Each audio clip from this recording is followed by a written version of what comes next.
ഈശോയ്ക്ക് ഏറ്റവും പ്രിയമുള്ളവരെ, ഫീദ മിനിസ്ട്രി ഒരുക്കുന്ന ബത്ലഹേമിലേക്ക് എല്ലാവർക്കും സ്വാഗതം. നമ്മുടെയൊക്കെ വീടുകളിൽ പുൽക്കൂട് ഒരുക്കി അതിൽ കഴുതിയൊട്ടങ്ങളെയെല്ലാം നമ്മൾ വെക്കാറുണ്ട്. കാലിത്തൊഴുത്തിൽ എങ്ങനെ ഒരു കഴുത എത്തിപ്പെട്ടു? നമ്മൾ എപ്പോഴെങ്കിലും അതിനെക്കുറിച്ച് ചിന്തിച്ചിട്ടുണ്ടോ? ഒരു ചെറിയ കഥ പറഞ്ഞുകൊണ്ട് തന്നെ തുടങ്ങാം. 2017 പുറത്തിറങ്ങിയ തിമത്തി റെക്കാർഡ് സംവിധാനം ചെയ്ത ദി സ്റ്റാർ എന്ന അനിമേഷൻ മൂവിയിലെ ചില ഭാഗങ്ങൾ സോഷ്യൽ മീഡിയയിൽ കാണാനിടയായി. ആദ്യത്തെ ക്രിസ്മസിനെ കുറിച്ചാണ് അതിൽ പറയുന്നത്. ബോ എന്ന പേരുള്ള ഒരു കഴുതയും ഡെയ്വ് എന്ന പ്രാവും റൂത്ത് എന്ന ആടുമാണ് ഇതിൽ പ്രധാന കഥാപാത്രങ്ങൾ. കൂടെ നമ്മുടെ മാതാവ് യൗസിപിതാവും രാജാക്കന്മാരും ഒട്ടകങ്ങളും ആട്ടിടമാരും നക്ഷത്രവും ഒക്കെ ഉണ്ട് കേട്ടോ. ചിത്രത്തിന്റെ കഥാചുരുക്കം ഇങ്ങനെയാണ്.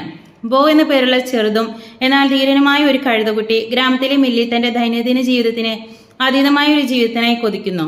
ഒരു ദിവസം തന്റെ സ്വപ്നങ്ങളുടെ സാഹസികതയിൽ ഏർപ്പെട്ടുകൊണ്ട് അവൻ സ്വതന്ത്രനാകാനുള്ള ധൈര്യം കണ്ടെത്തുന്നു. തന്റെ യാത്രയിൽ ആട്ടിൻകൂട്ടത്തെ നഷ്ടപ്പെട്ട പ്രിയപ്പെട്ട ആടായ റൂത്തിനോടും ഉന്നതമായ അഭിലാഷങ്ങളുള്ള പ്രാവായ ഡേവിനോടുമൊപ്പം അവൻ ഒന്നിക്കുന്നു. 3 ഒട്ടകങ്ങൾക്കും ചില വിചിത്രമായ സ്ഥിരതയുള്ള മൃഗങ്ങൾക്കുമൊപ്പം ബോയും അവന്റെ പുതിയ സുഹൃത്തുക്കളും മാതാവിനോടും യൗസപിതാവിനോടും കൂടെ യാത്ര ചെയ്ത് ഈശോയുടെ ദിവ്യജനത്തിൽ പങ്കുകാരാകുകയും ചെയ്യുന്നു. അടിമത്തത്തിൽ നിന്ന് രക്ഷപ്പെട്ടു ഓടുന്ന ബോയ്ക്ക് പരിക്ക് പറ്റി മറിയത്തിന്റെ അടുത്തേക്ക് ഓടി കയറുന്നു. ബോയെ മറിയം ശുശ്രൂഷിക്കുന്നു. ഈ കഴുതയുടെ പുറത്താണ് മറിയവും യൗസപിതാവും ബത്ലഹേമിലേക്ക് യാത്ര തിരിക്കുന്നത്. ഇപ്പോൾ ഏകദേശം ഐഡിയ കിട്ടി കാണുമല്ലോ. പുൽക്കൂട്ടിൽ ദിവ്യുണ്ണീശോയെ കണ്ട ബോ എന്ന കഴുത ലോകരക്ഷകനും രാജാവുമായ ഈശോയെ തന്റെ പുറത്ത് വഹിക്കാൻ കഴിഞ്ഞതിനെ ഓർത്ത് സന്തോഷിക്കുന്നത് കാണാം. ഇതിന്റെ തുടർച്ചയെന്നോണം ജെറുസലേം രാജകീയ പ്രവേശനത്തിനും യേശു തിരഞ്ഞെടുത്തത് കഴുതക്കുട്ടിയെ തന്നെ.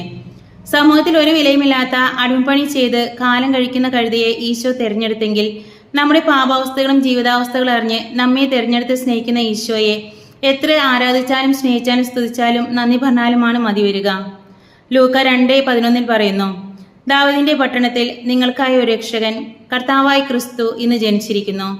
ദിവ്യരക്ഷകനായ ഉണ്ണീശോയെ, ഞങ്ങളെ രക്ഷിക്കുവാൻ വേണ്ടി ലോകത്തിലേക്ക് നീ വന്നപ്പോൾ അങ്ങയെ വഹിക്കുവാൻ കഴുതയ്ക്ക് അങ്ങ് അവസരം ഒരുക്കിയതുപോലെ ഞങ്ങളുടെ ഹൃദയങ്ങളിൽ അങ്ങയെ വഹിക്കുവാൻ അങ്ങയുടെ മഹത്വം മറ്റുള്ളവരെ അറിയിക്കുവാൻ ഞങ്ങളെ അനുഗ്രഹിക്കണമേ.